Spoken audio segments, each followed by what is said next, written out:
I'd like to call to order the July 19th, 2022 meeting of the Colerain Township Zoning Commission. Could we all please rise for the Pledge of Allegiance?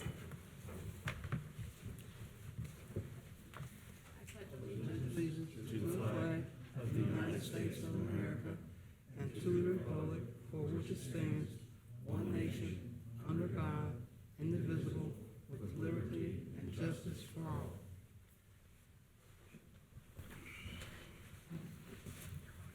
Thank you. Welcome to all of you that are in attendance and watching from home, the township staff and commissioners.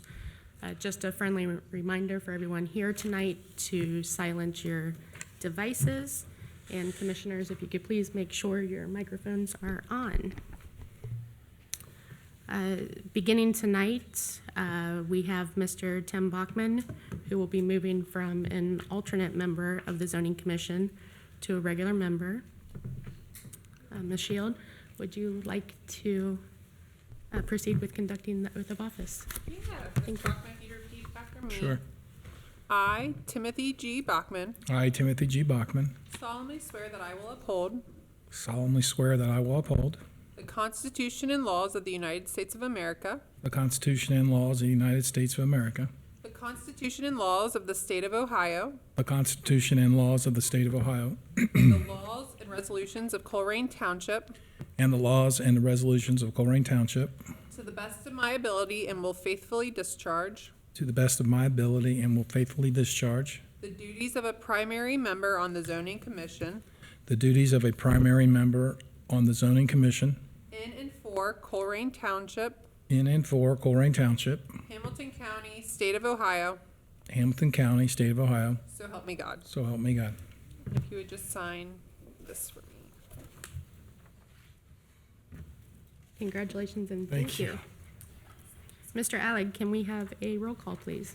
Most certainly can. Mr. Bachman is obviously here. Mr. Faring? Here. Mr. Gehring? Yes. Ms. Smith? Here, Ms. McMullen? Here. All right, on tonight's agenda, we have the approval of minutes. Commissioners, presented before you tonight are the minutes from our May 17th, 2022 meeting. Do we have any comments, or are there any edits that are required?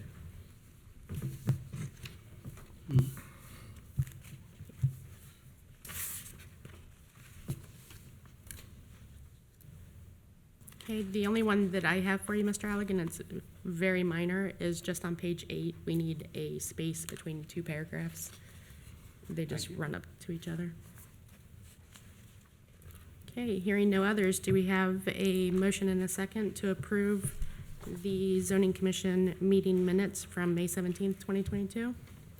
I motion we approve the minutes from May 17th, 2022. I'll second that. We have a motion and a second. Mr. Alleg, can we have a roll call, please? Mr. Bachman? Yes. Mr. Faring? Yes. Mr. Gehring? Yes. Ms. Smith? Yes, Ms. McMullen? Yes. All right, motion carries and the minutes have been approved. Thank you.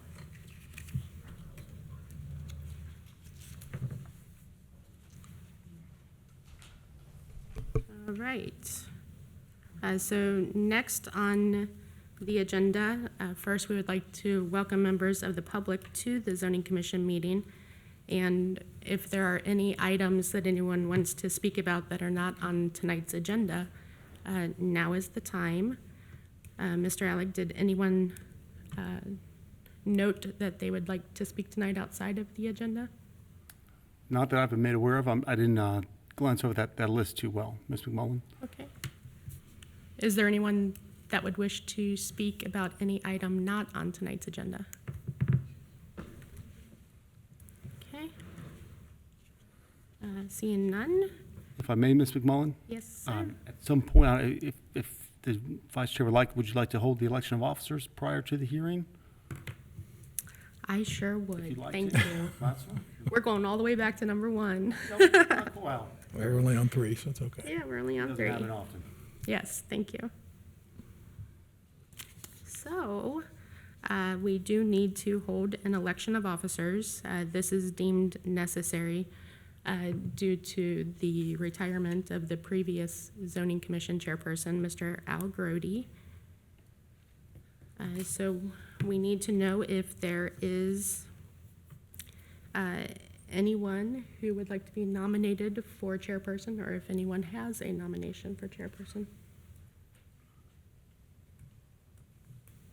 I'll be glad to do it if no one else wants to, but I am the new person, so please.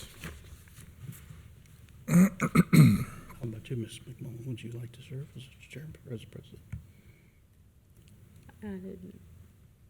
Either way is fine with me. Go for it. Same here. I nominate Ms. McMullen. Okay, Anyone second that? I'll second that. all right. So we have a nomination. As your roll call, Mr. Bachman, Yes. Mr. Fearing, Yes. Mr. Gehring, Yes. Ms. Smith, Yes. and Ms. McMullen, if you'd like to vote for yourself. Yes. All right. All right. Now with that change, we do need a, Vice, right? yes, thank you, a vice chairperson. Do we have a nomination? I'm fine with it. I would like to nominate Mr. Bachman. I'll second that.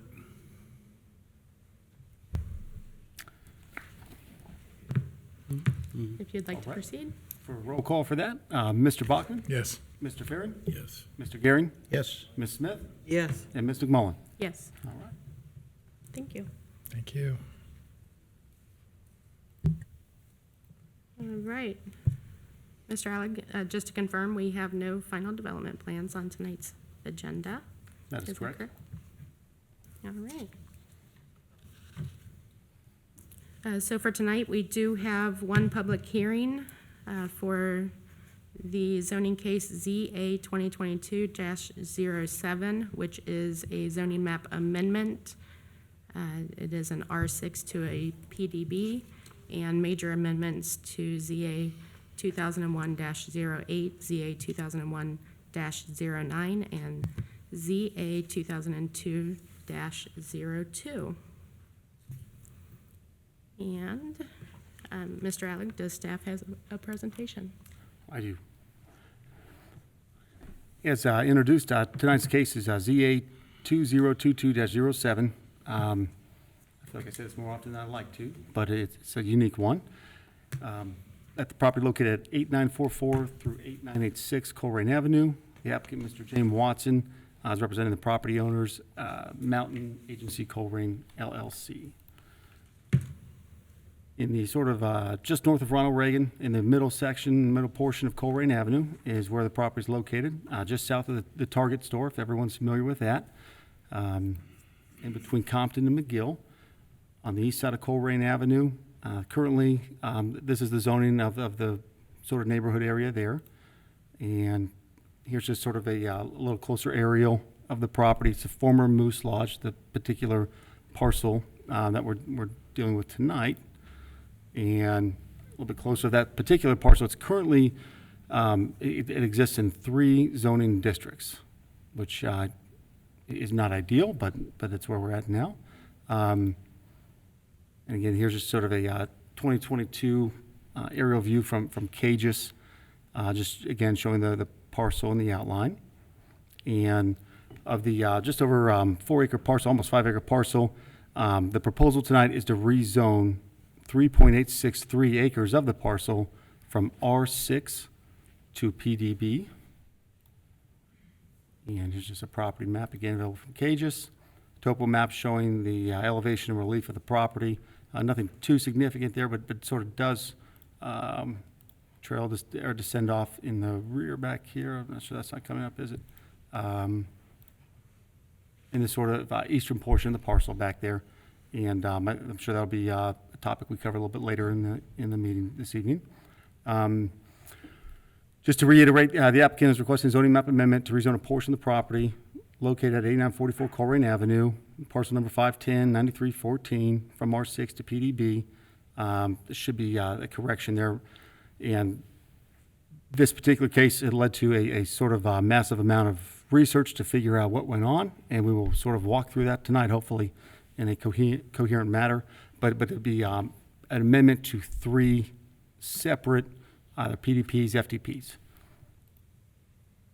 Here's a rendering covered, supplied to our office by the applicant. And then all the commissioners should have received this packet. These are the plans submitted, showing the rezone, showing the proposed parking, going over the landscaping plan, water detention plan, some more just site setup, more landscape there. And then finally, this last page was a lighting plan, and then just the same rendering that was at the very beginning of this. This sort of covered the part that'll kind of try and get through it with the least amount of words possible. But there basically exists at this moment, this property being the Wyler property, the Wyler dealership, Wyler Honda in this case, exists or is the product of 3 separate zoning cases. The first case being ZA 2001-8, I'm sorry, 2001-08, done near the end of 2001 in conjunction with 2001-09, rezoned this just over 1 acre portion just behind the showroom now, or in this case, just to the east of the building, the main building display there. And here is a screenshot of that, of that FDP, just to show again the portion that was included with that FDP, and that's at the recorder's office downtown.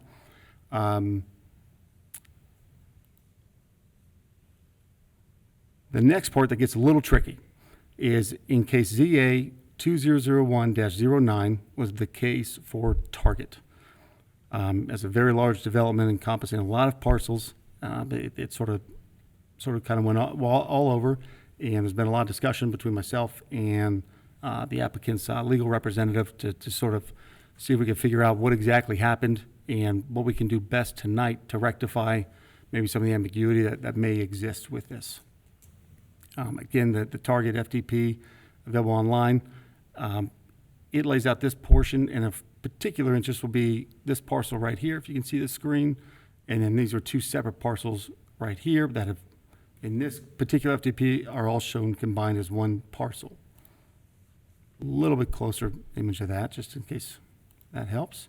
Again, with the FDP, there's some notation on here that, while maybe applicable to Target and any contract they have as far as on the zoning or municipality side, we would look at this as the whole border here of the FDP is shown in this portion right here, which will come up a little bit later. Not here, but it's actually going to be this parcel right here was revoked from the PDP, or from the resolution from this case. So here's the resolution 5901. Relative to case ZA 2001-09 for the Target. And then, in this first portion, right in this paragraph here, it states that the attorney for the property owners, Hargreaves, I believe is how the name's pronounced at the time, specifically parcel 510-93-9, did not wish to be included in this FDP. So this parcel right here, as we come through here, again, this is just to highlight 510, of the 13 parcels approved in this resolution, this specific parcel was not part of that resolution. This would be an image from a 2001 tax map available from the auditor's website. And then just to show that parcel 7, 8, and 10 were approved in that resolution. Parcel 9 is the one specifically mentioned to be removed from that. So that rezoned those 3 parcels per that resolution 59-01, not that parcel.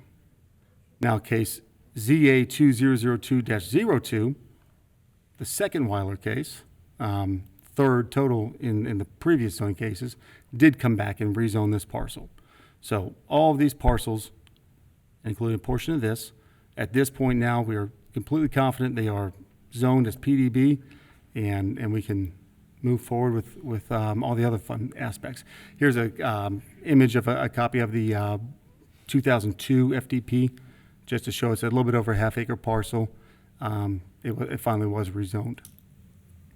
And then moving on from that aspect, Currently, on the B2 and PDB portions of the property, there are 485 current parking spaces. And then approximately, this is a fairly educated, I guess, guess, or slash just me counting on a screen. It looks to be approximately 94 utilized spaces on the Moose parking lot. It should be noted, and it's shown in other aerials, this is a little bit older aerial. The Moose Lodge building itself has been demolished. It is no longer on the property.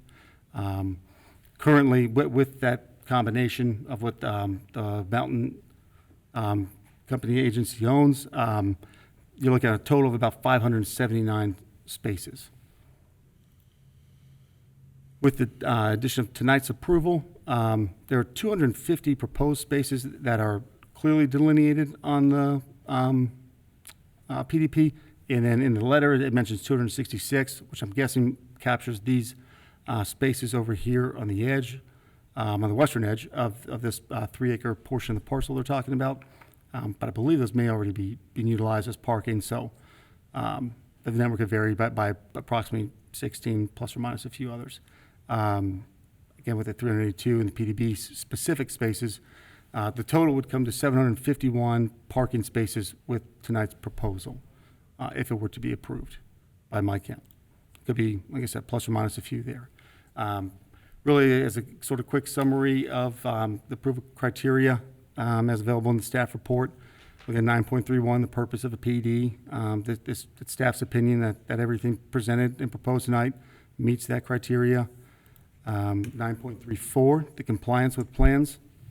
It does state in a resolution, any PDP, any project, any proposal for a PDB, for all plan developments approved after the effective date of this resolution shall comply with the Colerain Township Comprehensive Plan and Colerain Township Land Use Plan, including compliance with the permitted uses, densities, intensities, and other recommendations of the plans. And any variation from the comprehensive plan and land use plan shall require an amendment to the applicable plans through review and approval by the zoning commission and trustees. Basically, if any plan submitted for a PD of any type doesn't comply with either the comprehensive plan or land use plan, additional to this meeting, per section 9.3.4B, any applicant would have to receive, apply for and receive approval to modify or amend either one of those plans from both the zoning commission and the trustees. And really, as far as staff's opinion would be, the biggest portion that I could tell that might be a topic of discussion, as mentioned in the staff report, would be that I believe it's the 5th or 6th bullet point in the middle of the screen here on the land use analysis plan. All the commissioners should have on to be the third item in your docket.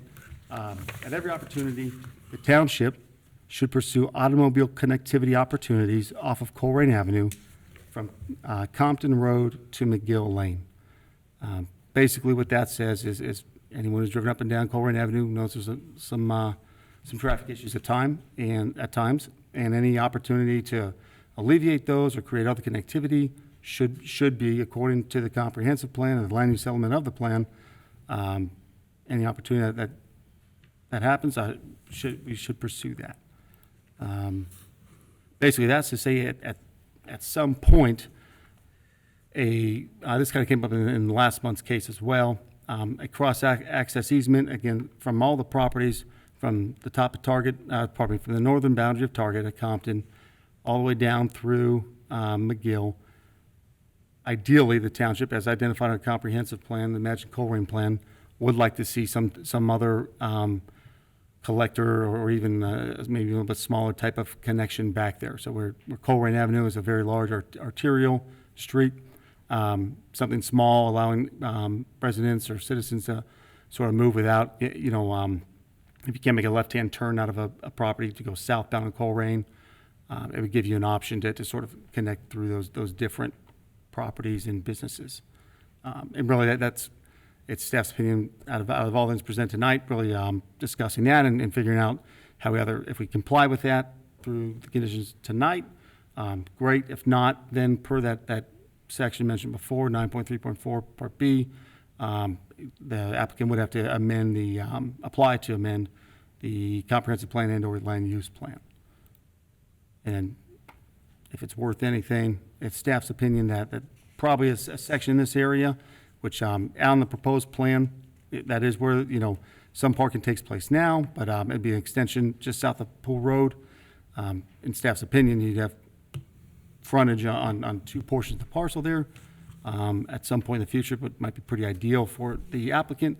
But the biggest thing would be that based on that recommendation, or part of that regulation in our zoning resolution, any other development that comes after this that does meet that would put pressure, staff's opinion again, on this applicant to obviously to make that connection. Again, if not, then at some point the comprehensive plan and land use plan would have to be amended. Moving forward for approval criteria, the plan presented does meet, and staff's opinion does meet all parts of section 4.3.4 for zoning map amendment. Additionally, as a PD, the proposal must meet all sections and applicable sections of 4.5.3, the approval criteria for preliminary development plan. It has done that. And then based on all that, staff's recommendation is for approval of the requested zoning amendment and major amendments to ZA 2001-08, ZA 2001-09, and ZA 2002-02. And that approval is subject to the following conditions and variances. Condition number 1, that no off-premise signage be permitted. That's already the case per 2 other FDPs. That is not the case with the target PDP or FDP. And that parcels 51093 10, 51093 212, and 51093 14 be included with this request and be incorporated within the final development plan that is approved based on this case. So if tonight the zoning commission were to recommend approval to the board of trustees and the board of trustees were to approve this zone change, then when the applicants came back, as they would have to in any PD with their final development plan, that final development plan would be a more cohesive plan incorporating all 3 different FDPs that we have going on right now. Just because things, as I said, they're a little crazy, a little chaotic. The applicant has agreed to sort of help us iron out all the issues that exist because of that. At some time, probably not now, but at some time, can you show us what those 3 parcels are? Absolutely. Would you like to write it now? Or Now's fine, I don't Sure. want Sure, I'll come right back to number 3.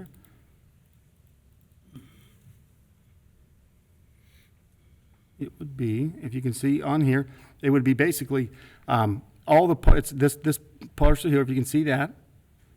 So that was the one, that was the most western approved parcel per the 2001-09 target case.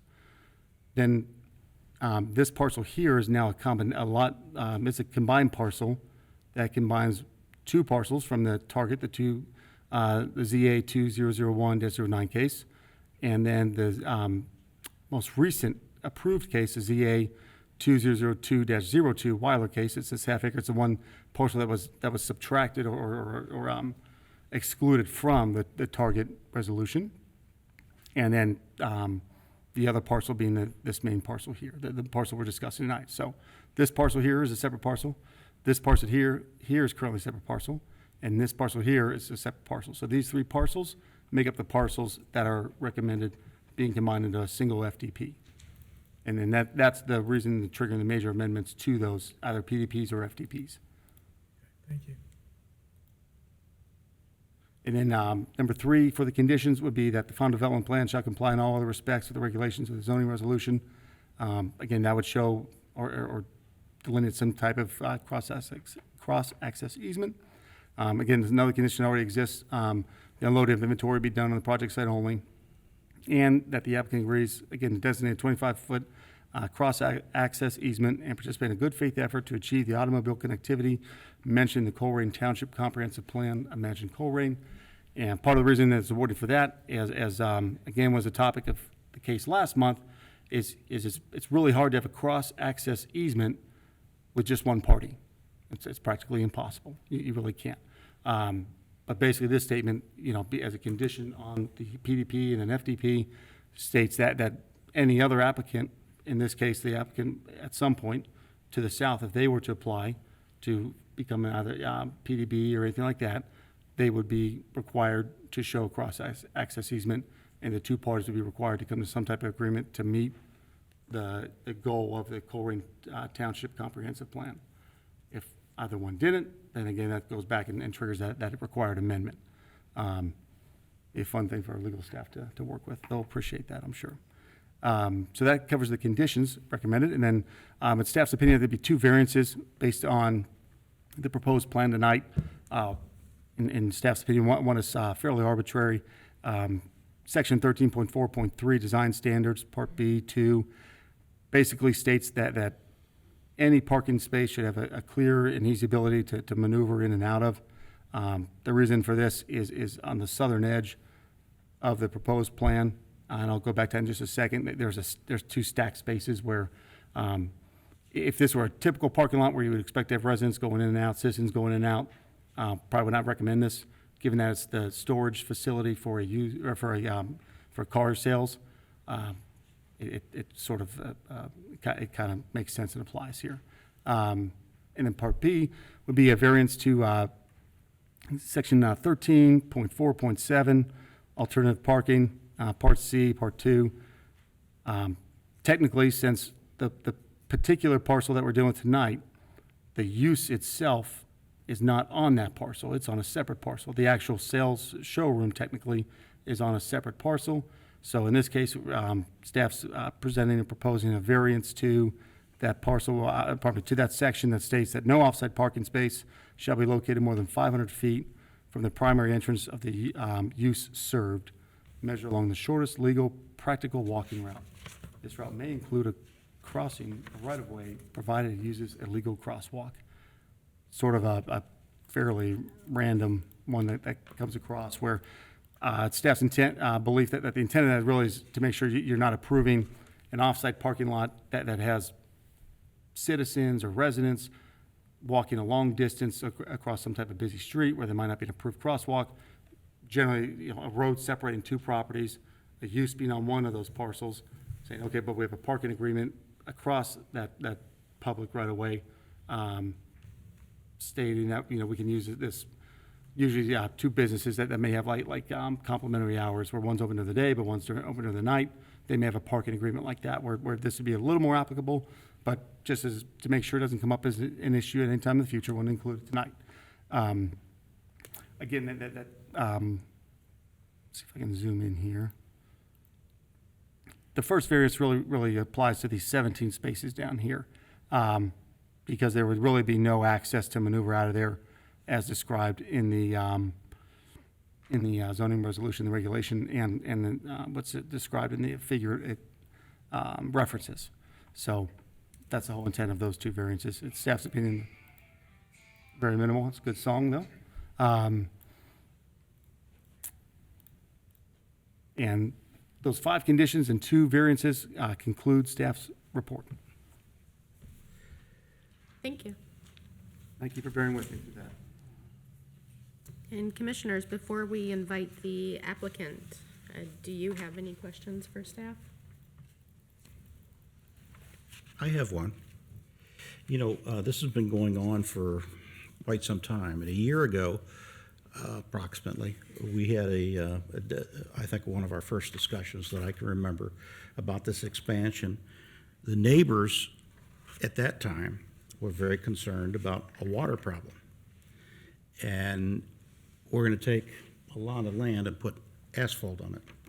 Now, I know the engineering studies are probably going to say that the runoff is adequate, the pond is adequate, but nonetheless, it's going to change the flow of the water and the placement of the water, which is a problem already. What's being done to address that flow and problem issue? Really, I mean, I've been the recipient of my first house in Colerain Township was very nice, worked very well, and then all of a sudden, about a half a mile from me, they made a road change, and I started getting water. And I'm concerned about this same thing, exacerbating an existing problem during and after construction. What's being done to address that? Number one, I'll do the kind of cheap answers. I am by no means an expert in the discharge or capture or retention of stormwater or any other type. I will say, and I'm glad you brought this up, The applicants initially applied to have an informal concept review, and then had that review in May's meeting in front of the commission. And I had stated that the applicants and I had met, I believe it was back in January, said, hey, it's kind of a hard sell to get excited about just a parking lot, but at the same time, it's their business and their right to do it. It was staff's request at that time that the applicant show some type of permeable surface. By no means were they obligated, have they been obligated to do that, and by no means did they have to. They have shown it. If you look at the screen, I believe this is page 4 in the plan. Again, I'll let the applicant speak a little bit more in depth on this. I'll cover this as quick as I can. It's my understanding, one, they've already gone above and beyond what they're required to do to include more permeable surface. They did that solely at my request. I'm assuming it's got to be a fairly expensive addition to this. As far as the capture and retention of water, any part of this plan, if it were approved tonight, as it would always have to be anyway, would have to be approved by other agencies, Hamilton County Soil and Water, and then the engineer's office, I believe Soil and Water mostly would handle the particulars of that. They are the qualified individuals to get into that. I just am not qualified to do that. So this is not an asphalt. Well, a majority of it is. The shaded gray area, if you can see on the top portions there, and then on the most eastern, northern portion, the most eastern portion of the proposal, those are permeable pavement or pavers. Again, like I said, it's a whole additional, I'll let the applicant get into the details of that, a whole additional mechanism to the drainage retention capture system. And it's sort of another part of that is, granted that any problem that may exist now kind of just gets a free pass to exist in a sense, whereas if the applicant does any improvement, they're held to a higher standard. Now, there are some things where if you have, some type of negative influence on someone else's property, you could be liable through civil means. It's a very arduous task. But as far as what's proposed here, it would, in staff's opinion, staff's knowledge on limited knowledge on the topic, it would make whatever does exist better. But again, I'll defer that to the applicant to answer that a little more in depth and a little more professionally.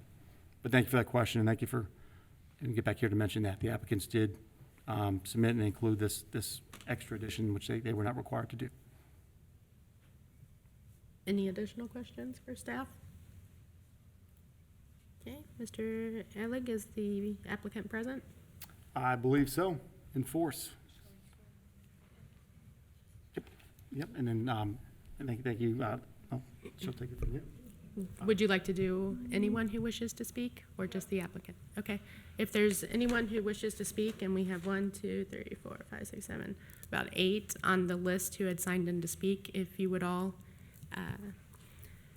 defer to Ms. Shield right If you're not now. on the list, if you plan to speak tonight, either in favor, against, or if you plan to generally speak on this topic, if you could stand up and raise your right hand for me, I'll swear anyone in.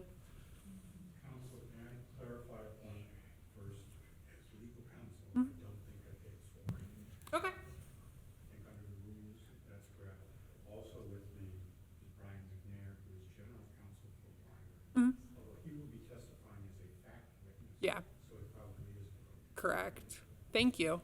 Thank you. Raise your right hand, please. You swear the truth, the whole truth, and nothing but the truth? Thank y'all. You may be seated.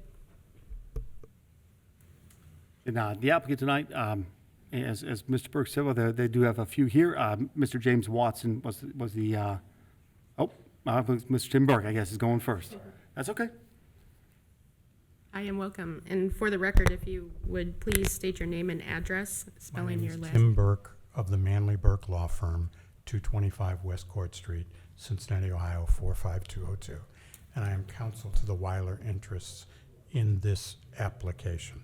I'd just like to make a few preliminary comments in addition to introducing the other people who will be here to speak on behalf of the application.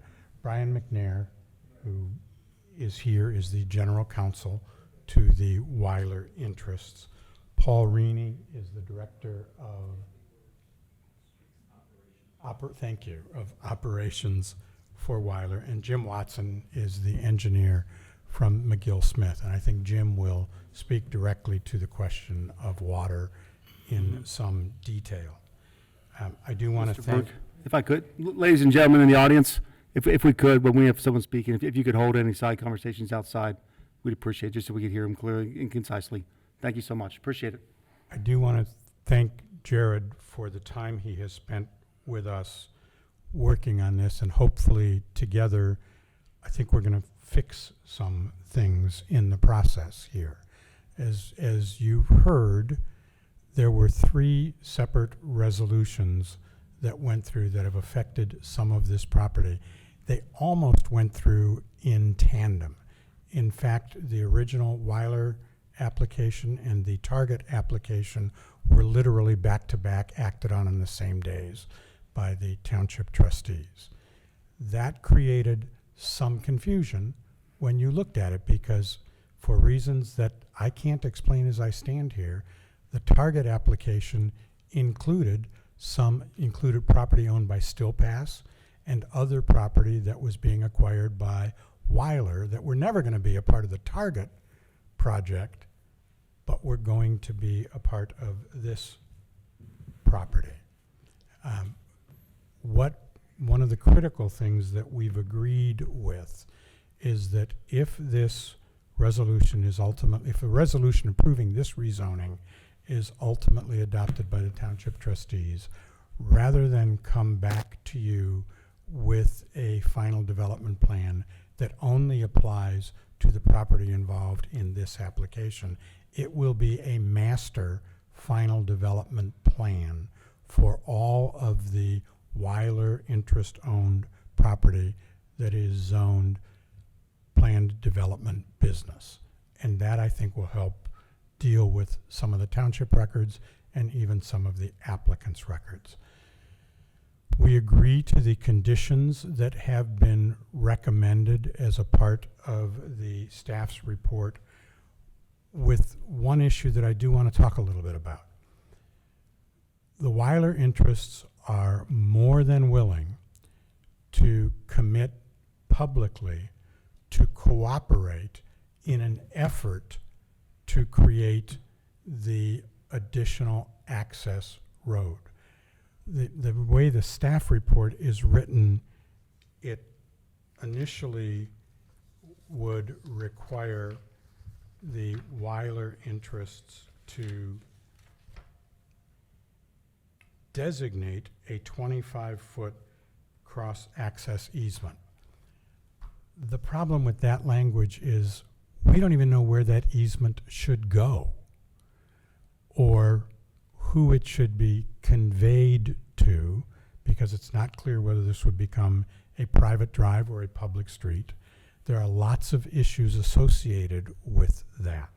We are willing to commit in whatever fashion is deemed appropriate, as the remainder of that condition says, to participate in a good faith effort to achieve the automobile connectivity mentioned in the Colerain Township Comprehensive Plan. So we're willing to do that, but I hope you can understand that it's impossible for us to predict today where that should be, because we don't know where our neighbor Ford would want that to be, or where other property owners affected by that would want that to be.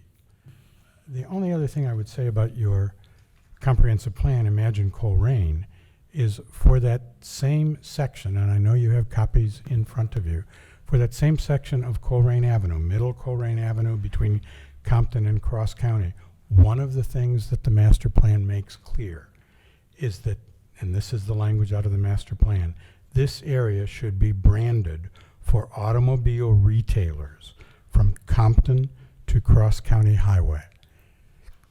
The expansion of the Wyler site, in order to make it successful as a business enterprise, is absolutely consistent with that clearly defined portion of your master plan.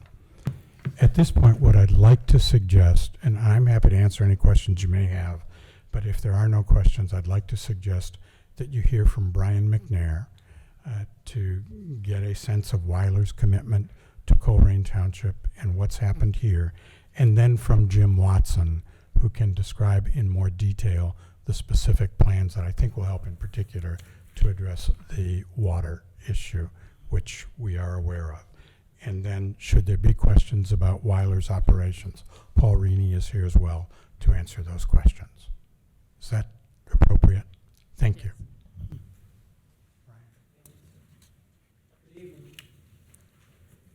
Everyone.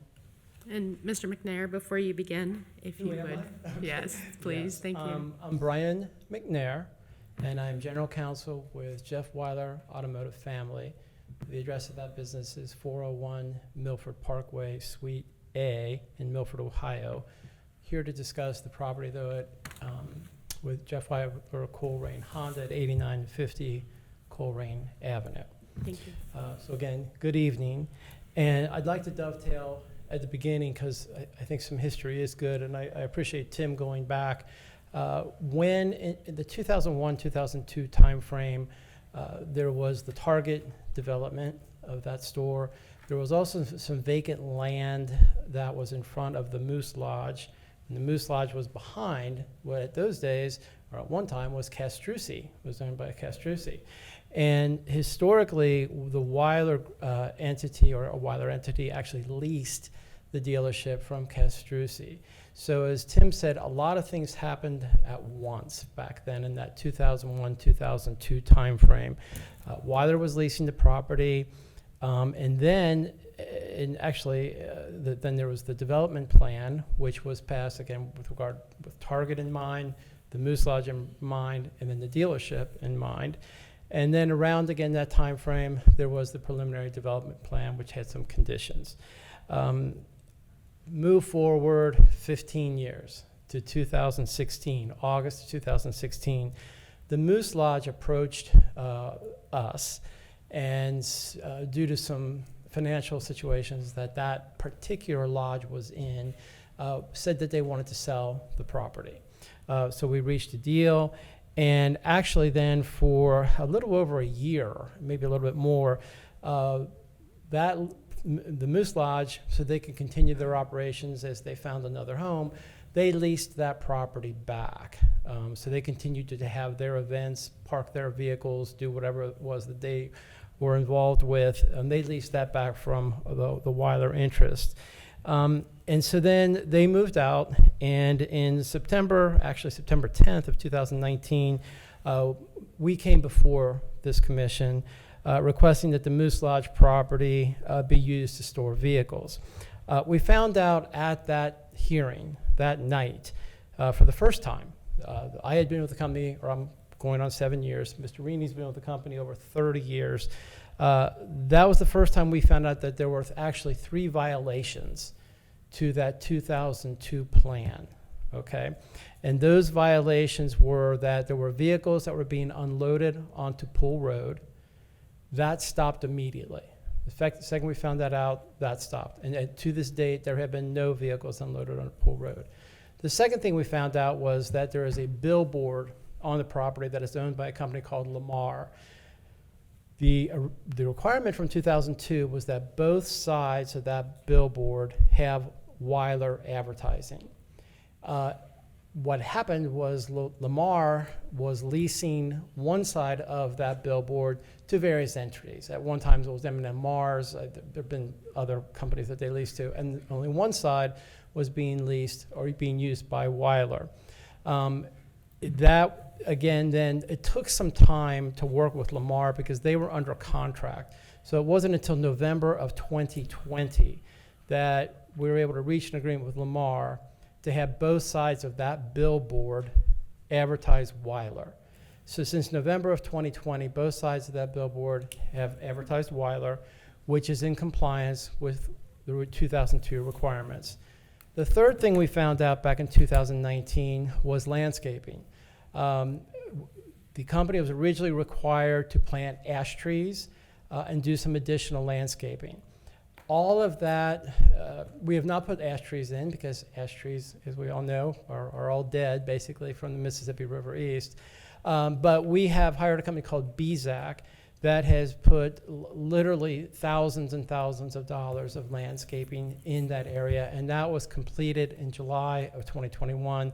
And we actually asked them to go above and beyond and do additional landscaping, which was completed October 25th of 2021.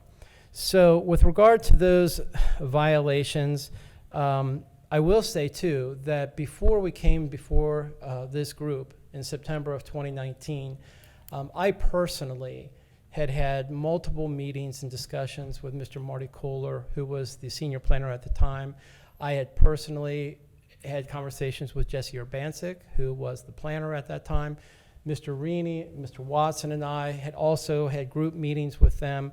At no time during any of those meetings had we been told that the company was in violation of that 2002 conditions.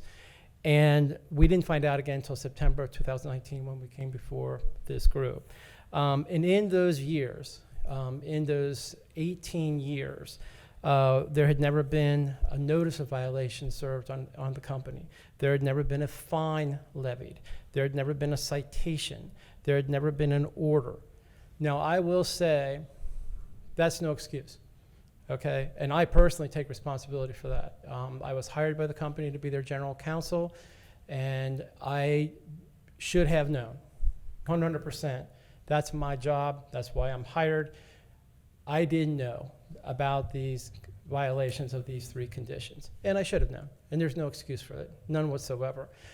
I will say that the folks that would have been involved in 2001, 2002, on behalf of Wyler, either are no longer with the company, or as they've retired, or unfortunately some are deceased. The current, the 2 individuals that currently operate Wyler are gentlemen by the name of David Wyler, who is Jeff Wyler's son. Mr. Wyler is basically retired now. And then Scott Bristow, who is Mr. Wyler's son-in-law. They were in their 20s back in the 2001, 2002 era. They have no memory of this. But again, that's no excuse. And I take full responsibility for that. There's no one in the Wyler organization who's responsible for that other than me.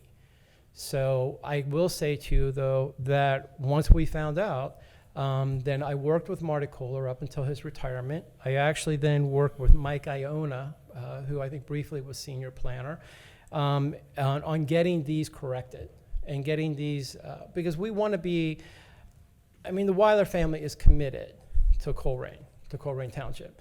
Not only is there Colerain Honda, there's Colerain Nissan, which we just purchased.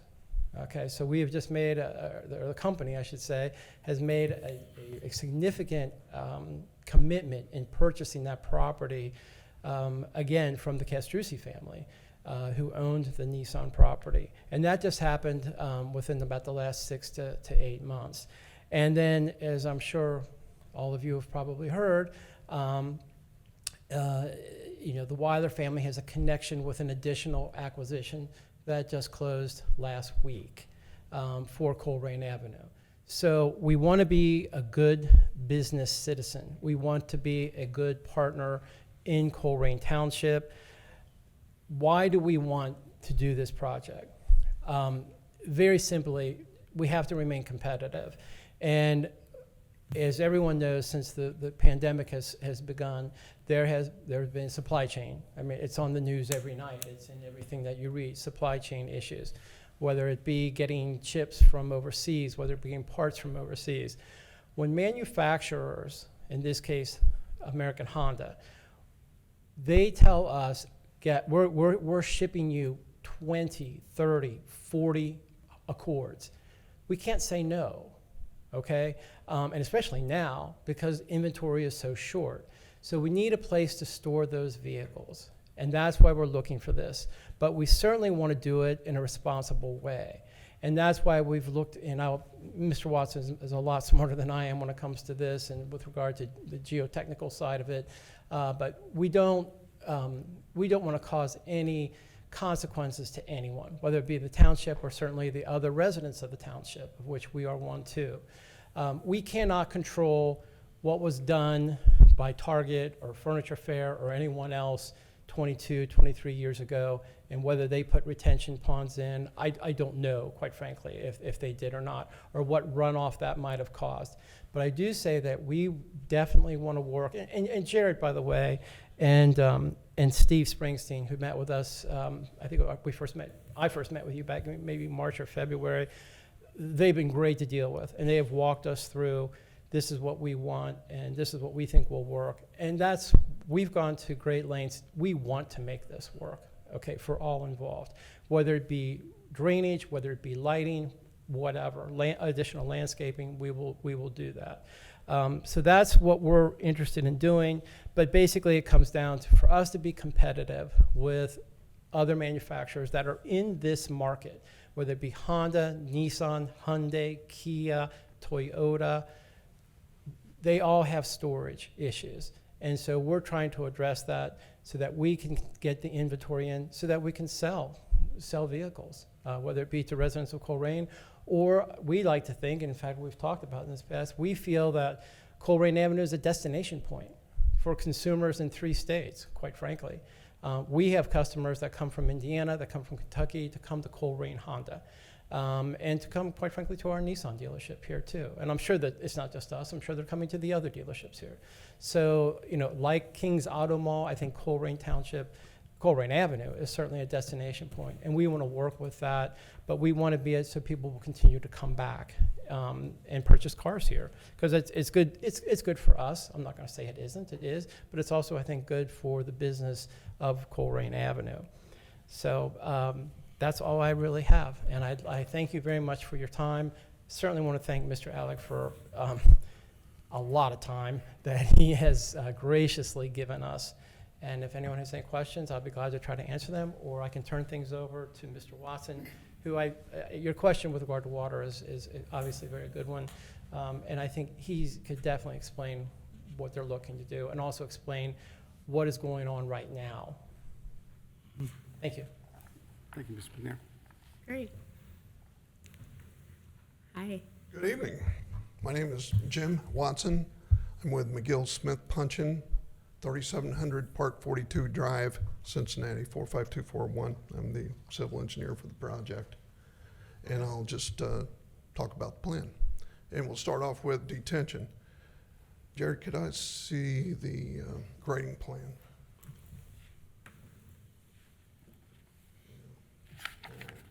So what we've,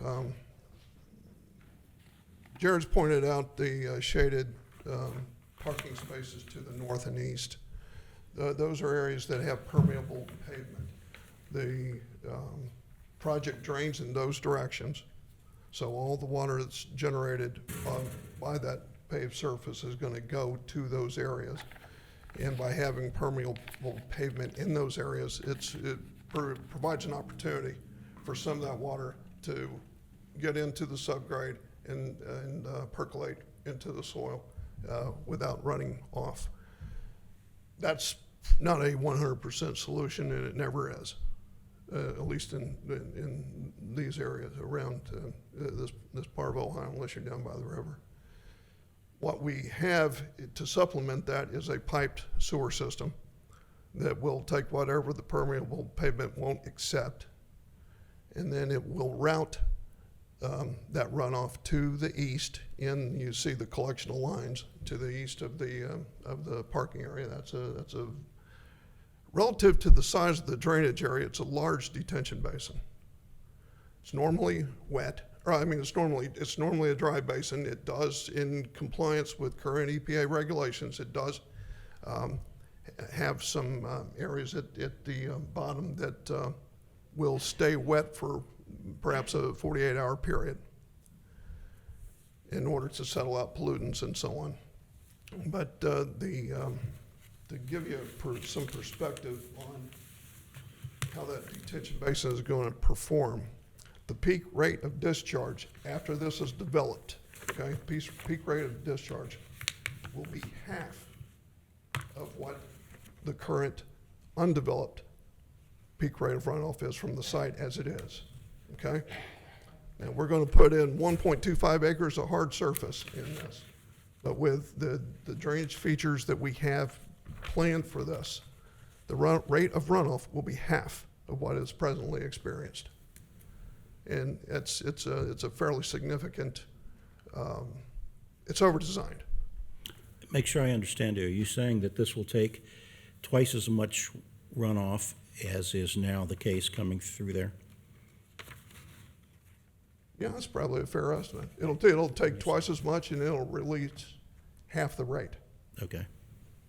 All right, so the discharge, you know, what is the damaging factor from development? Well, it's the rate of runoff, speed, and quantity. Now, we can't fix the quantity. The quantity is what it is. But what we can fix is the speed. And we're slowing it down considerably with this design. Something to kind of to have some perspective on this is the drainage course that this drains to, the channel, it receives runoff from 120 acres. Okay, 50 acres of that is intensely commercial development. Some of that commercial development has detention, some of it doesn't. It's all a matter of when it was built. Okay, detention became fashionable about the mid-'80s, late '80s, and some of that predates all of that. Well, anything that predates the mid-'80s likely has no detention whatsoever. So, you know, whatever hits the ground, it's running down the creek, and that won't be the case with this project. Could you talk us through, looking at your contours, right now it goes to the southeast. Yes. To the southeast is how it currently drains, Yes, sir. with no modification. Your outflow pipe is taking it that way. You're in the southeast corner. Walk us through what happens after it gets off your property.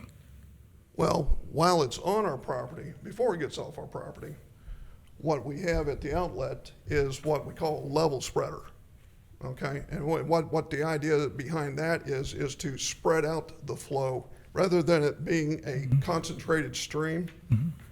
We've got it spread out on a width of 10 to 12 feet, so that it simulates sheet flow as it leaves the property, Okay. rather than as a point discharge. So we have the reduced Rate. discharge Rate. less than what happens now, and then we're spreading it out to simulate sheet flow rather than point discharge flow. So what that then will do is sheet flow off the property and some distance off the property, it will be received by that existing channel. And correct me if I'm wrong, that's where the storm water goes now. That's correct. So we recognize the pitfalls on this kind of development, and there's nothing. To be honest with you, there's nothing particularly special about this project. It's something that we do all the time, every day, on practically every project we work on. Is to find a way to solve those kinds of problems. None of us wants to end up in lawsuits, And besides that, there's regulations for it. So, adhere to the regulations, do the right thing. And, the neighbors will likely never know we're there, at least in terms of issues related to runoff.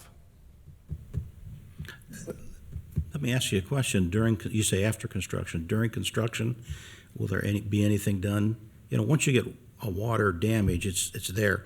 Is there anything during construction to prevent that? What happens one of the first things we do in construction, the first thing we'll do is put in perimeter controls, okay? It's silt fence. And sometimes it's super silt fence. It's a silt fence that's got like a chain link fence holding it up. That does a fairly significant job of keeping sediment off the neighbors. But once those perimeter controls are installed, then the next move is to build the basin. Okay. So that happens early on. That's not the last thing we do. It's the first thing we do is build the basin, then proceed with development of the parking lot. So as the parking lot is being developed, it's got somewhere to go to before it goes off onto the neighbors. So it's all about timing. You time the thing correctly, then it protects the people downstream. Did that answer your question on that? Sure, yeah, it does. But while I've got the microphone though, the retention, or this is a detention basin. So the detention basin that you're building is really only for the 3 acres that are being rezoned. So the existing impervious pavement that's for the dealership, is that retained at all or detained? It is. Okay. On the, Jared, could I see if we could blow up the cul-de-sac there at Pool Road? Just focus in on that. Yes, sir. On a, trying to think, I think we had it listed in one of these, but I'll get you a better spot there, sir. Yeah, it's just to the north of that. There's a underground system. Okay. And I don't, Help you or not, sir? yeah. It's, this probably doesn't work here, but we'll give it a shot and see. I know I'll say real quick, as you're It won't looking, work? from previous plans, I know there are detention bases in here from previous PDPs. No, it's not gonna work. Oh, that's But anyway, if you see on the middle right of the screen, immediately yeah. See the catch basin? No. That's, Top right. Top right, concrete around it? Yeah. Yes, sir. I believe that's where he's going to. I see it now. that's an access point to the underground system. Okay. And it's on the upstream end of it. It's on the north end of it. So there's an underground system, fairly significant subsurface system that provides detention for what doesn't drain to what we're proposing now. And where does that outflow then? It ties into a storm system that was all part of Target. Okay.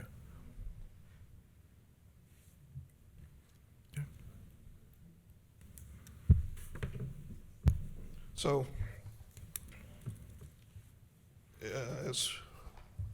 some other aspects of the plan that we could talk about, if you would like, is just the landscaping. We've got maybe the rendering would. Well, no, that's as good as any. And you can make out on that all the various trees and plantings that are being installed. You're going to see on the north side to the right, you're not seeing a whole bunch of trees shown there. That's an existing evergreens there. They're mature, they're big, and they seem to provide a pretty good screen as it is. So we want to leave those in place, and that'll serve as a screen for that section of the project. But then to the north and south, we've got some very significant landscaping on both sides. Now, between the boundary,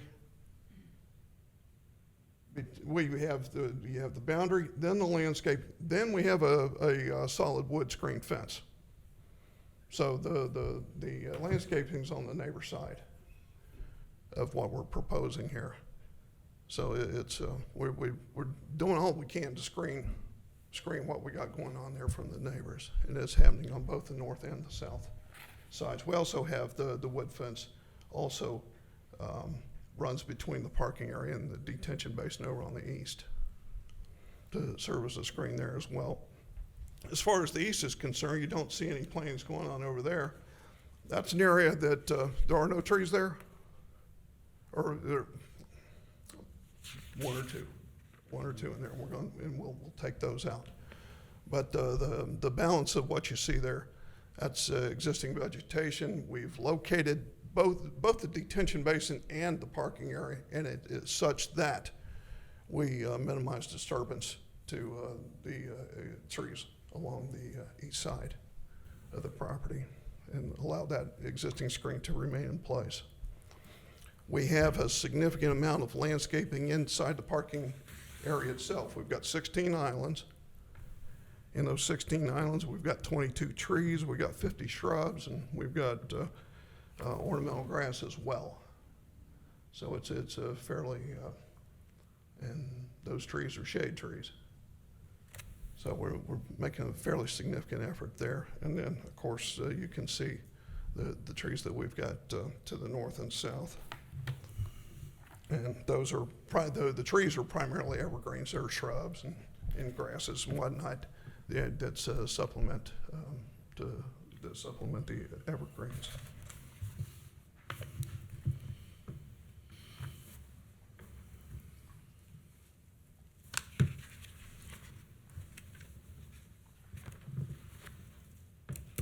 I think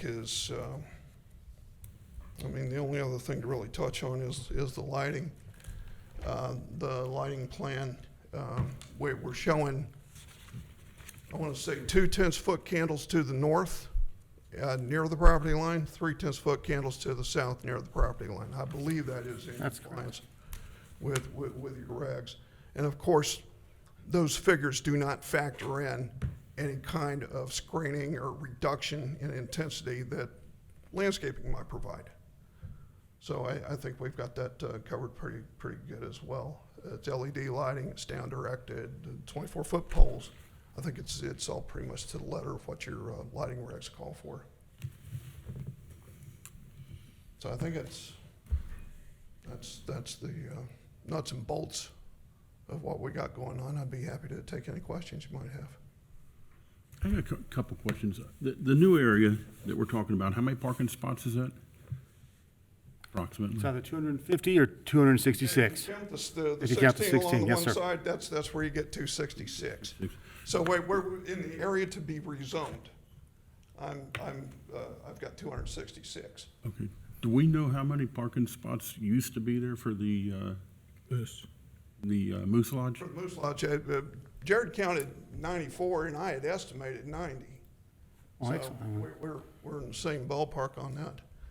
Mine was a slight estimation as well, where a few of these places weren't, parking spaces weren't taken. I just kind of assumed you could probably park there. So it's not exact, but so 90, 94 would be almost spot on.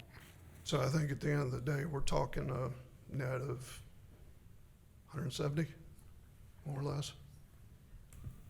But with Moose Lodge, we had no retention at all, right? That's correct.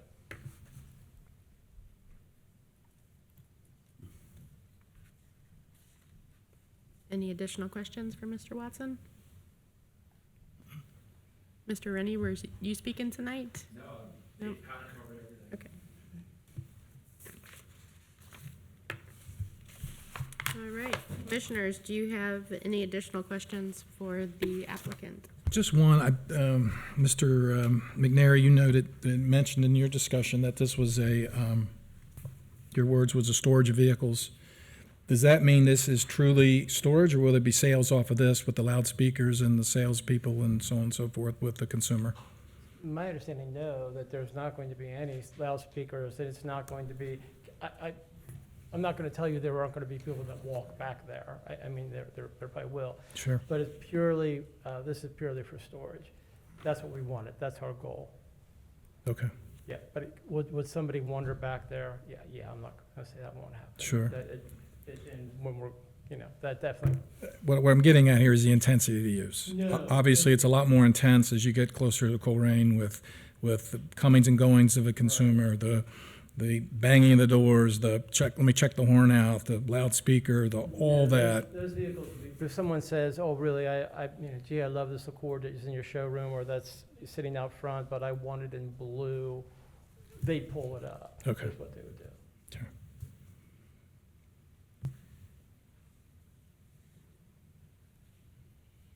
Commissioners, any additional questions? Okay. So thank you to the applicant. At this time, we do need to open our public hearing. So commissioners, do we have a motion to do so? Make the motion, we open the public hearing? I'll second. Who's claiming that second out of curiosity for notes? Mr. Garinoir, thank you. Mr. Allen, can we have a roll call, please? Mr. Bachman? Yes. Mr. Ferring? Yes. Mr. Gehring? Yes. Ms. Smith? Yes. Ms. McMullen? Yes. Okay, so we do have a sign-in sheet, and I will just go down the list.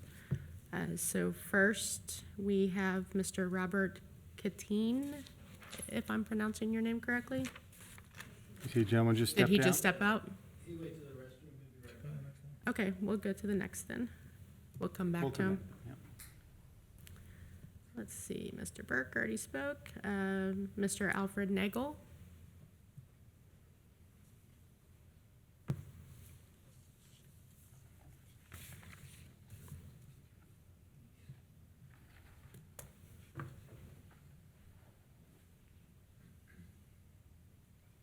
Hi, thank you for coming.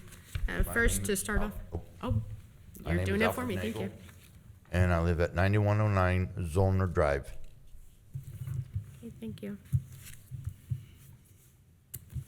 I'm can proceed. on the east. My property is the east, where they're gonna be dumping all that water.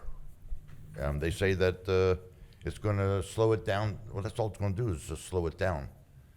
It's eventually gonna end up in my property because the way the grade goes, it will keeps going to my, the downgrade goes towards my yard. And then eventually it will go into the creek. It's gonna find its way to that creek. And the creek is already being overflowed with, every parking lot on Colerain Avenue between, Joseph Chevrolet and Compton Road. All those parking lots affect me in one way or another because there's two creeks that it go through my property because I own the road. This is the private drive. It's my private drive. The other people that live on that private drive have an easement. We have to take care of the bridge that the water overflow comes in, and it's washing away our water or the ground underneath our bridge. We have to maintain that bridge ourselves. And if I'm not mistaken, the front part of Jeff Wyler Chevrolet, where they showed the drainage on the north side, it's an underground system. Yeah, well, it goes into the same system that the Target parking lot goes into. And there was a lake that on our drive that used to have a land bridge where the water used to run into like a basin, and then it had a pipe about 16 inches, and it would slowly go into the pipe, into the lake, and then into our road. Well, that land bridge is gone now. So the water from all those parking lots come rushing down, and it's going over the ladies that owns the lake. It's going over her road, or her driveway, onto our road. And there was a swimming pool where the creek was only a couple of feet from going into the swimming pool. It was 6 inches of water coming over our road and into the creek. That's the front part. Then there's my backyard. That's where all the Home Depot, Groesbeck Church, Furniture Fair, Ford, where Penn Station and Sherwin-Williams, all those parking lots there go into the creek that goes through my backyard. And when we first moved in 1968, there was there's nothing on Colerain Avenue. And they started building all these things. And the creek, when I was a kid, I used to play in it. I used to get rocks and make little dams and stuff like that. We raised ducks and geese and chickens in the back there. Now, that creek is so deep, it's over my head. I have pictures of that. That water that they are going to be dumping into the southeast end of their property is going to eventually end up in that creek. And if they get their proposed parking lot, Ford is going to want to do the same thing. And then they're going to have their water dumped into that creek. You want to see pictures of what my creek looks like right now? If you do present us with pictures, they do become part of the record, Okay. correct? Do I get them back, or do you get to keep them? If you'd like, they could be scanned at some point later. You can come pick up the originals down the road, but it won't be tonight, sir. That's fine. You wanna give them To the chair. As you can see, like in that first picture there, that is, that's a sewer. And it is exposed completely. Where that creek was only 6 inches when we first moved in 68, it is now 6 feet. My son asked me years ago, when 4 or 5 years ago when this first started, he asked me how long it took for that creek to look like that.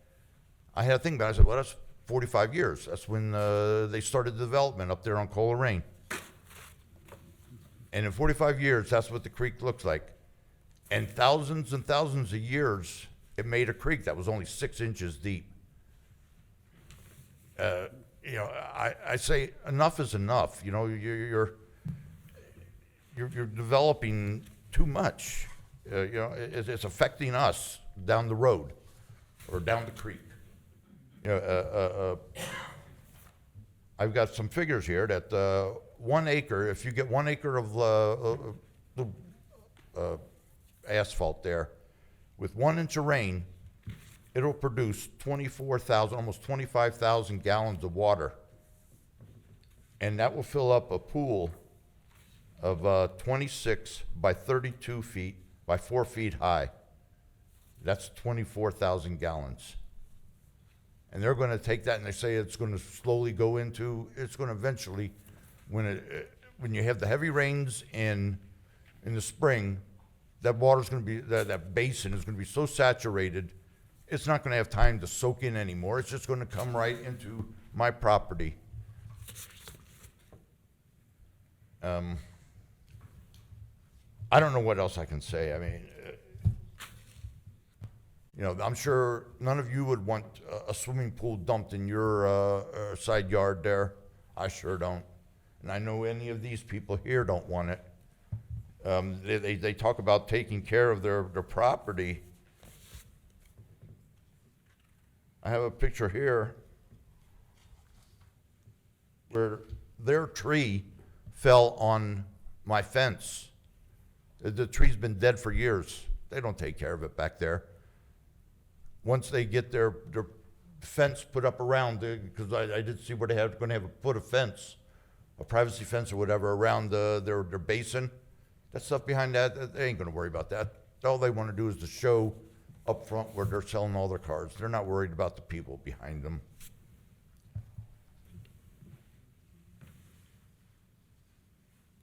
That's all I have to say. Thank you. Thank you, Mr. Nagel. Robert Katine, and I hope I'm saying your name right.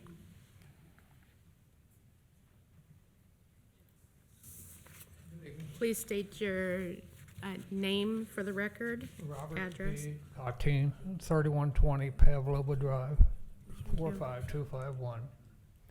Thank you.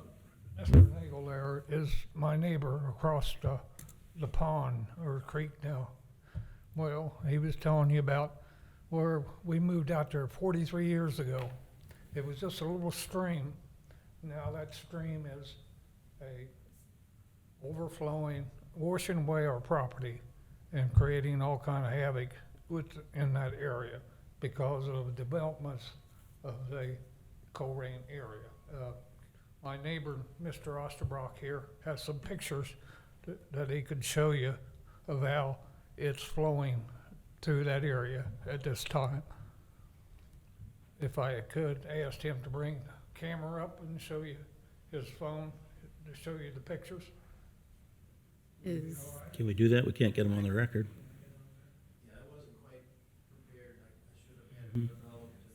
Okay, hold please.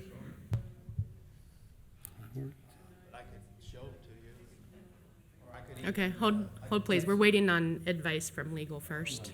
You said, that's okay with you.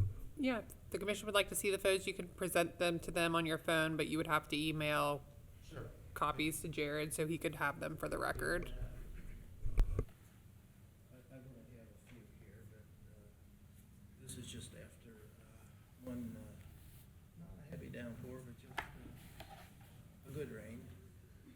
That's my backyard. Would you mind I've actually showing? lost 10 feet on the back of my yard.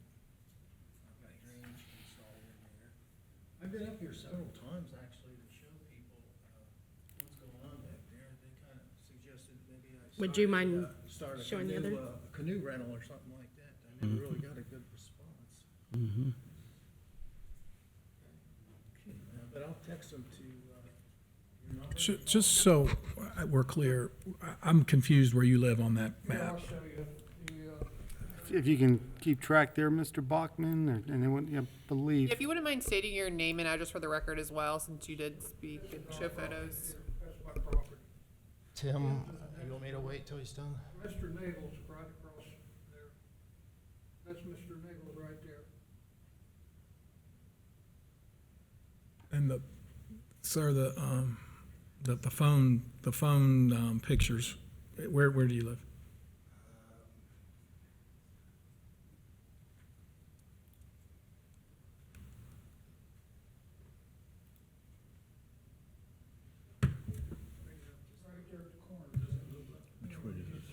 That's what I'm trying to figure out. That's exactly what I'm trying to figure out.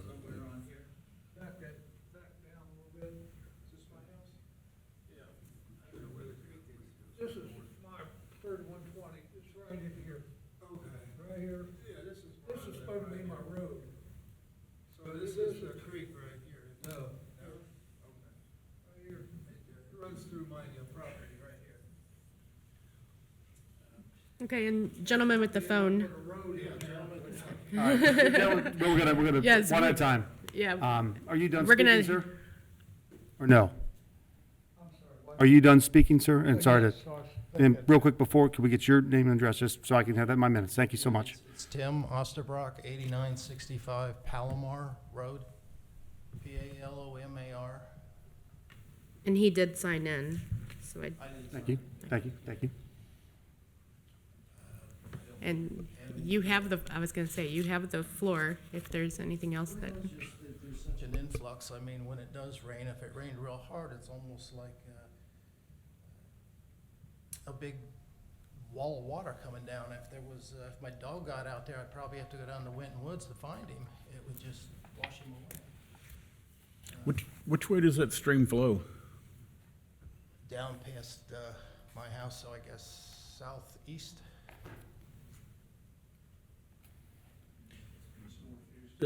Northeast? Yeah. Was there any other questions that I could possibly answer? If you would, sir, just make sure you email whatever photos you showed to the Okay, commission sure. right there. Thank you. Jallig, yes, sir, thank you. All right, thank you. I think that's about all I have to add, is just that, if you, coupled that into twos, I think that, like I said, I've already lost about 10 feet of land, in the last 3 years. And if I was more prepared, which I'm not, I would have documented a lot more photos and some exhibits. We get the idea, I think. all Okay, right, thank you. all right, thank you. And this one's a little hard to read. Is it Diane Creech, perhaps? Okay. And would you mind stating your name and address for the record, please? Diane Creech, 9107 Zoner Road. Thank you. Go ahead. This entire project is almost totally adjacent to my backyard. Yeah, I'm as concerned about the water drainage as well, and my property value also. You know, and the lighting, is it gonna be 24-hour lighting there? I mean, the lights are gonna be on all night long? I'm just concerned about that, and the key fobs and all that is, and with everyone else, but I'm definitely concerned about my property value as well. Almost the entire project goes adjacent to my entire backyard.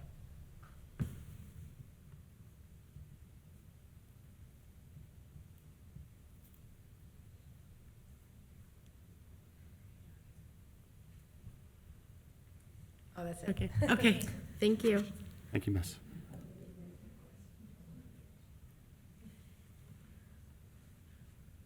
right, so that is everyone who was signed in. I know the gentleman in the back is raising his hand. Did you want to speak, sir? I was gonna say we're the. No, before you speak, were you sworn in? Yeah, he spoke. Oh, you were, okay, yes. Yes, Would you correct. Please approach the microphone just so we can have it on the record, sir. Sometimes the audio doesn't pick up well in the audience. Thank you, sir. Thank you for that. It's Alfred Nagel. Thank you. You asked earlier where the creek was, where it ended up at. There's the two creeks meet at the bottom of Palomar and Zollner Road. So when you get the two creeks from all those parking lots meeting, it's a flood, and then that eventually that creek will eventually go along Compton Road in the back of the houses there, and go into the creek, the brook, whatever, by Compton and Pippin Road. That one there. That's what I wanted to tell you. Thank you. All right, last chance there. Yes.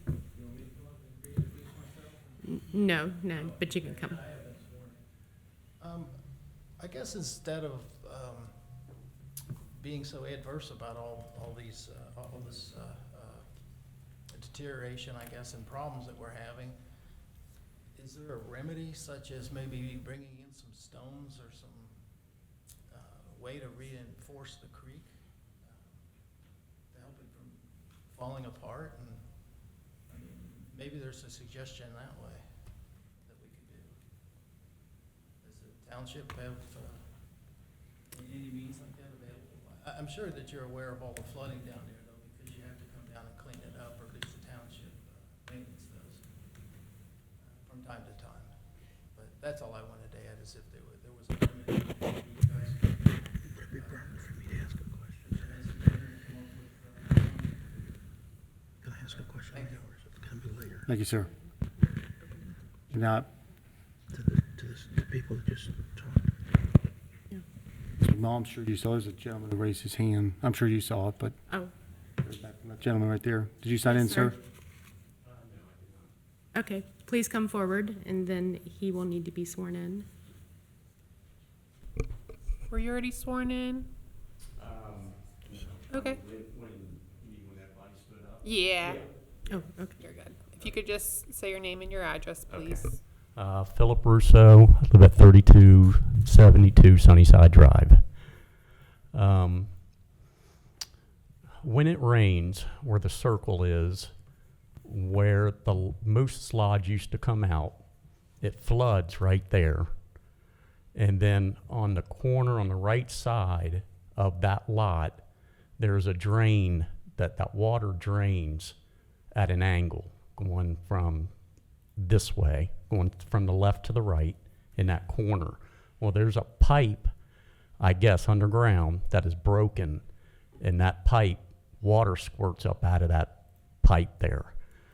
There is also a sewer that is collapsed right there at Sunnyside in front of, between my house and 3286 across the street. And that whole section there floods every time it rains. It don't even have to be significant rain, but it floods all the time, all the time. Concern with traffic coming out of the old Moose Lodge parking lot. There's a stop sign right there, and there's foliage right there.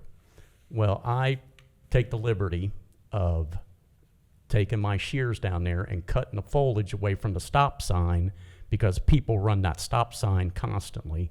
When I come down from Pool Road to take my left to go into the private street there, people are not stopping there. They're just blowing through that stop sign. I don't know if there anything can be done about that. I don't know. But that is a problem, and if you're going to put more cars back there, that's going to be a bigger problem. If people aren't stopping there and people are coming this way, nobody's giving way. It could be a problem. It already is. It could be a bigger problem. Also, when people are coming out of Wyler Honda, they're taking a left, coming out of that street or out of the parking lot. People are coming down on Pool. They are not going straight and then correcting themselves going to the turn.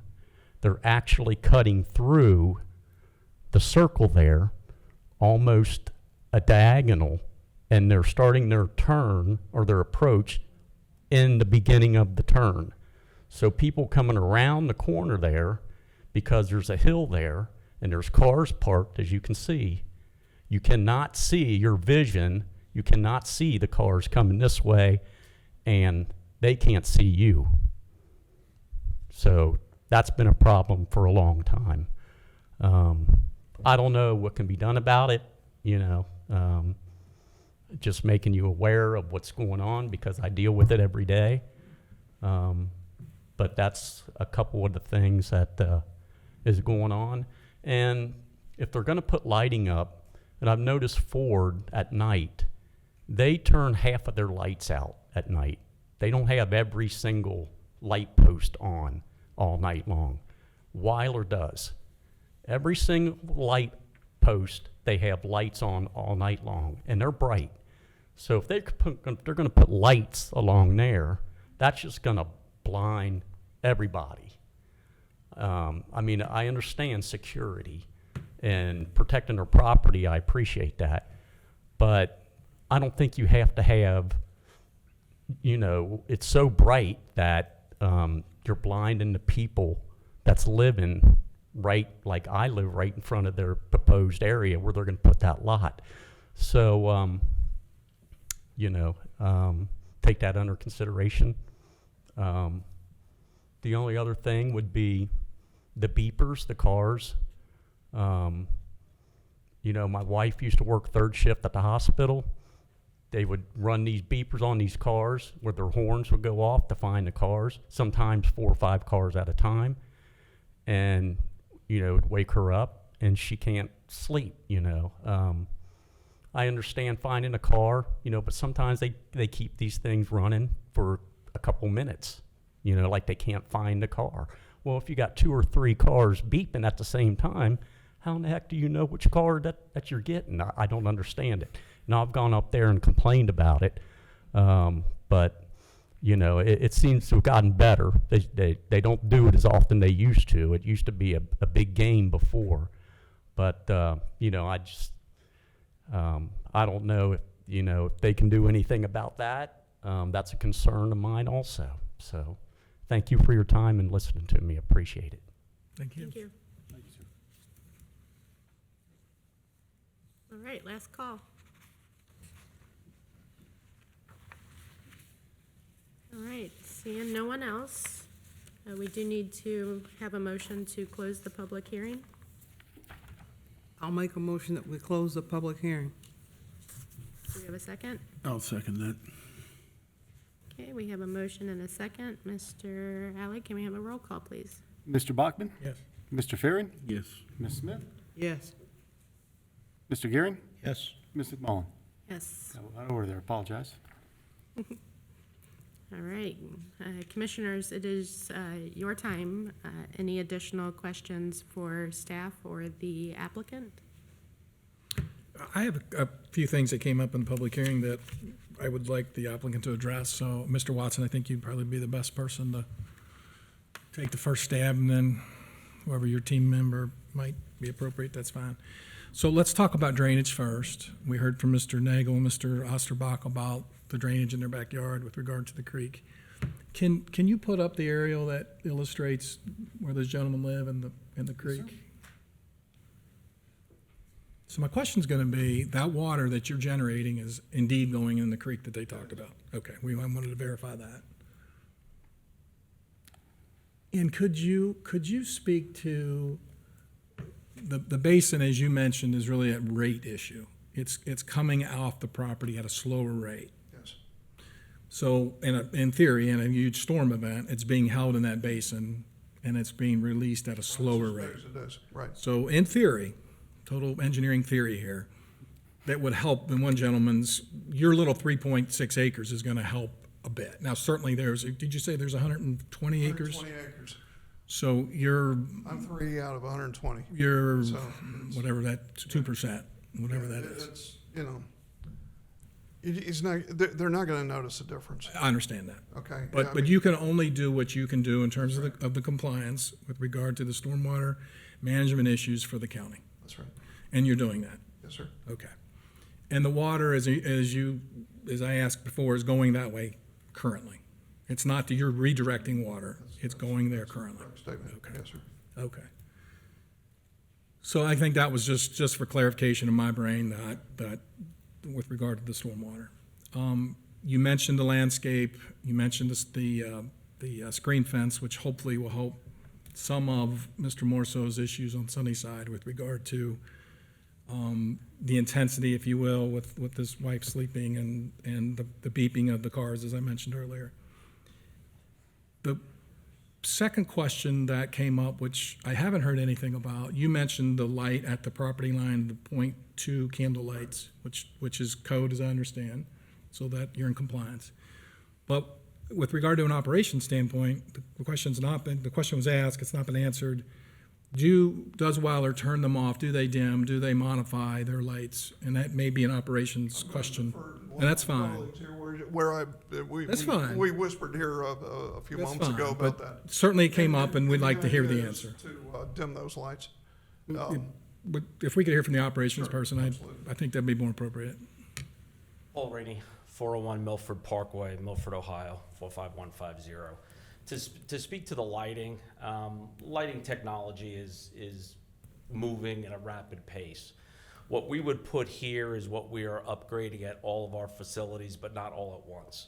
So during the evening hours where they come on, where there isn't usage, those lights, and they're all LED lights, they're directionally pointed, so they're directing away from any of the perimeter homes that are around there. So they're facing the lot, and what they do is each of the lights kind of lower themselves down as the night goes on. And then ultimately, daylight comes off and they pop off. That's the way technology is. Now, with the current Honda store that's there, those lights I can't even remember when they were actually put up, and we have not converted them over to those new LEDs. So walk me through the dimming pattern. And the light, it's off. I understand that, but at 3 a.m, what is it doing? It dims down. So if it's shining, let's just say it's shining like a 100-watt light bulb when it turns on, 3 o'clock in the morning, it might be shining at a 60-watt light bulb. It dims down. And it does that all through controllers that's controlled electronically. That's what lighting is being done today. And we're actually replacing those type of lights, whether it's new construction or renovations or just upgrading anyway. You don't have the old, gas-filled light bulbs anymore. They're all LEDs. Okay. That's what we would be putting there. So it's different than what you currently have. Totally different than what's there, correct. But that's the technology control that's out there. It dims down because nobody needs bright lights at 3 o'clock in the morning. Nobody's out there Especially if walking you're living around. next to We it. got a problem Yep. anyway. Yep. Okay. That answer the question? That answers my question, yeah. Okay. And then my last question is for Mr. McNair and Mr. Burke, and this is in regards to this whole good faith effort of this easement. If Mr. Burke, I think this is more appropriate for you, if you could come to the commission. Certainly, you understand the intent. You talked about it, of trying to keep some of that traffic doesn't need to be on Colerain, off of Colerain, getting from McGill to Compton. I think you understand the intent. Certainly, as I look at your plan, you're going to be fenced in. You already talked about security. So where I think it would be obvious coming through the target probably is not obvious to your team, obvious to your business model. My question is, as you certainly have probably talked about this is not a new comment, I don't think, if you've looked at the master plan. My question to you and your team is, when you bring the master plan for the entire development back to this committee, will you be ready to answer that question? We can certainly talk about that, and we're going to have to explore that. The problem is we won't know at that point where the township wants that, where Ford wants it, or where anybody else who might use it wants it. Maybe I could make a suggestion. Since you're in for a rezoning, and you have a master plan that's coming, maybe it's appropriate for you to talk to your neighbor and maybe the township and the same course of action. And may I ask this question as well that really goes to the township is, if there is an easement created, who owns the easement? Well, is it an easement or is it public right of way? I mean, you have a I whole don't know lot of the answer questions. to that question either. And the master plan does not dictate that any property owner must convey an easement. I agree. It suggests that the township should essentially explore that, which we are willing to do. My concern about the condition, the way that it's written, is it says we should provide, it doesn't say provide the easement, it doesn't say record an easement, it says essentially describe, I believe is the word that's used in it. And we don't know where to do that at this point, so that it works. But you don't know where to do it because you're in a vacuum. And my request to you is to get out of that vacuum and talk to your neighbor and bring the township into that equation. Then here's the other question that gets created. Ford may benefit from that easement, perhaps. Is Ford going to be required to convey their own easement, and who do they convey it to? Well, I think that's part of the discussion that you're going to have, or And potentially that- going to have. That is clearly what we are willing to do, but I can't guarantee you that that can be resolved before a final development plan comes back. And honestly, I don't think the township can either, because it's not just two property owners, it's not just us and Ford, it's perhaps a dozen property owners. I don't know. I'm just looking at what's before us in terms of a rezoning request and a Understand. condition. And what you said earlier in your discussion and your points.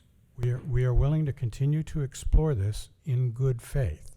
And obviously, you're going to get another shot at us when we come back with a master And final that's development exactly plan. my concern. My concern is that when you come back for the master plan, you're going to say, we haven't had the time, we don't know how to do it, we don't know if it's a right of way or an easement, and nothing has happened. And well, I can guarantee you it won't be nothing has happened, but the township has got to be a player then too and decide, because if this is to be a public road, are they going to buy the interest from Wyler?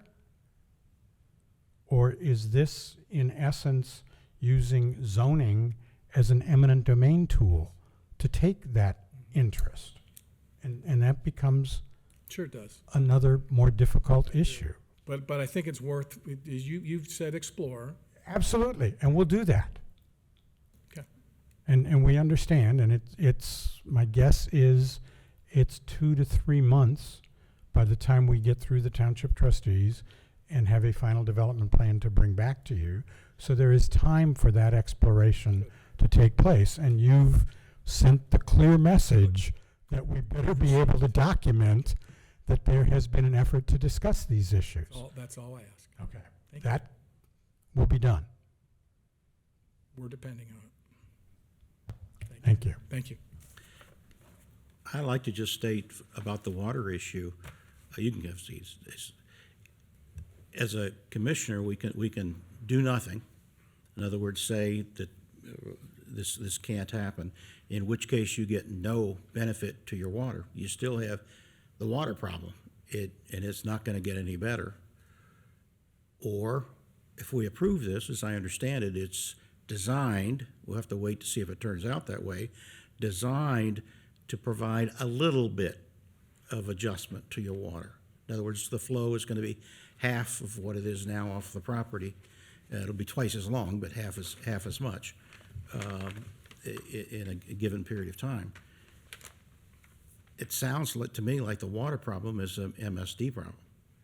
That we've got to, as a township, alert someone for the broken sewers, if in fact that's the case, to get those sewers repaired and the pipes repaired, because that's a township problem, is it not?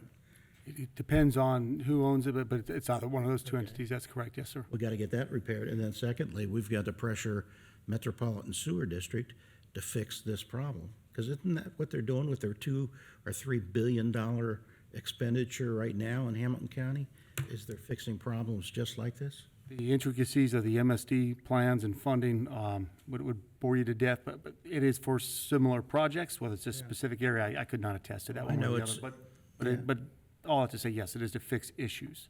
Okay. As a township, can we approach MSD in support of these folks to fix the water problem that is their responsibility, or we believe to be their responsibility? Well, first off, as a township and as the zoning administrator, I personally, along with Mr. David Miller and Stephen Springsteen, we did approach MSD in order to address a lot of the problems we're having at the township level and that they're having as well in a long-term plan. That by no means is any way type of guarantee to fix anything tonight, tomorrow, next week. This is a No 5, question 10, about it. 20-year thing. That part being said. But we've heard from 6 individuals sir. tonight, and they're individuals. Is there some way we can put the weight of the township with them to go to MSD to say, listen, this is here's 6 of the people, but this is a township issue that needs to be fixed as soon as you can, which might be 10 years from now, I understand that, but as soon as you can. We can definitely explore. I don't know the answer to that, to be honest with you, but we'd definitely explore it and definitely will after the testimony tonight. And I will come back with a better answer If for you'll you. bring it up to the trustees and see what they, And then that would be appropriate as well, and then also some back channel communication after this meeting. I'll find out answers to that for you and get that to the commission and to the trustees and to the citizens as well.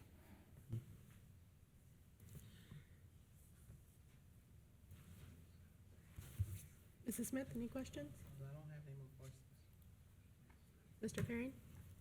No. There was an interesting comment regarding the reinforcement of the creek, so I think that may go hand in hand with the MSD. That, and I know there are other projects. We're looking at a project that was, proposal was just here 2 months ago in front of the commission, 2 months ago? What month are we in? Maybe 3 months ago, excuse me. Where we'll be hopefully working with that property owner to help rehabilitate part of the Mill Creek there. It is an initiative of the township. We'd love to fix every problem right away, obviously. All that to say, we will explore this. I don't want to promise something and not get it, but we'll explore it and find if we can fix it. We absolutely will. But it's just whether or not we can, if it's even MSDs. There's just a few answers I just don't know at the moment. I don't want to promise something that I can't deliver on. Right. I mean, the comment was 40 years ago it was a stream. Now we have a creek. Let's hope in 40 years it doesn't turn into a river. So any weight that we could put to MSD, to the trustees, I'm in complete agreement with Mr. Garing. you gotta get on the The list. pressure. You gotta get on the repair list, no matter how long that list is or how far it'll be, because you'll never have an answer. So if the list is 10 years from now, it takes to get it fixed. If you're not on the list 10 years from now, you're the same place you are now. Yes. So, I can add something to that. I think most of your MSD stuff is going to be sanitary sewers. They don't really care about storm sewer. I mean, unless they have multiples, but they've eliminated a lot of that over the years. We've done a lot of work with them to eliminate a lot of that. So I don't think they're going to be too concerned with what's going on here. And if is that a private lane that you're all on back there?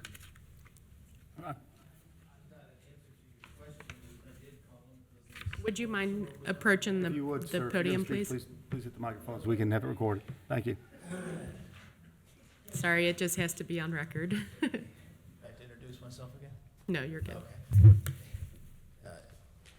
To comment in addition to what you just indicated, I did call them up because the storm sewer is underwater. They came out, they said they didn't care. Yeah. They said it was just adding water to water. Right. So that's all I wanted to say. But if you can find a way to reinforce the creek, I mean, that would probably satisfy a lot of us to. a suggestion to you would be the next time it rains heavy, if it's raining that heavy and you're getting that much water, almost certainly you have fecal matter. In other words, it touched the storm or the sanitary system somewhere. If you can take a sample and get it checked, if they find fecal matter in there, then I think you might have a case to say, hey, listen, this is a combined sewer issue and it needs to be resolved. It may give it a higher priority. I don't know. Sample, and that's the last I heard of it. Yeah. So, okay, thank you. Thank you, sir. Check. Sir, I'm sorry, you weren't signed in, correct? Okay. Okay, any last questions, commissioners? No. Okay. So at this time, is there anyone that would like to make a motion?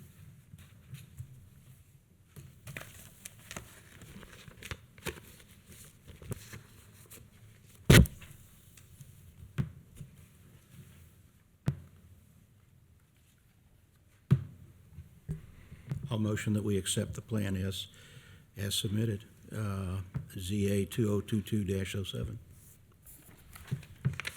Okay, we have a motion to approve the zoning case ZA 2022-07. Do we have a second? I'll second it with the modification, if appropriate, that the staff recommendation that's in our packet also is part of that approval. The 5 items. Claire, Do those need to be written, no, read into the sir, record? But then also the variances as well, if you so choose to. Oh, and there were 2 variances? So the staff recommendation and the 2 variances? Yes, sir. That, okay. Or, I'm sorry, all of it being all encompassing, but, yes, sir. So it's approval of the zoning with the staff recommendation that is submitted with the 5 elements and the 2 variances that you discussed before. Yes, sir. Thank you, sir. Great. Fair? Yep.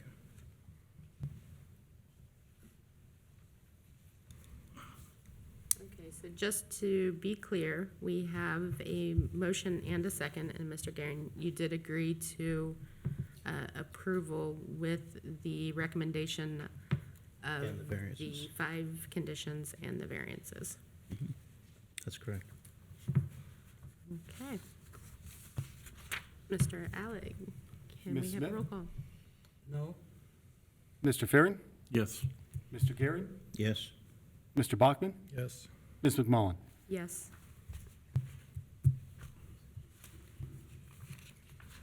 Okay, gentlemen, thank you. Thank you. Thank you.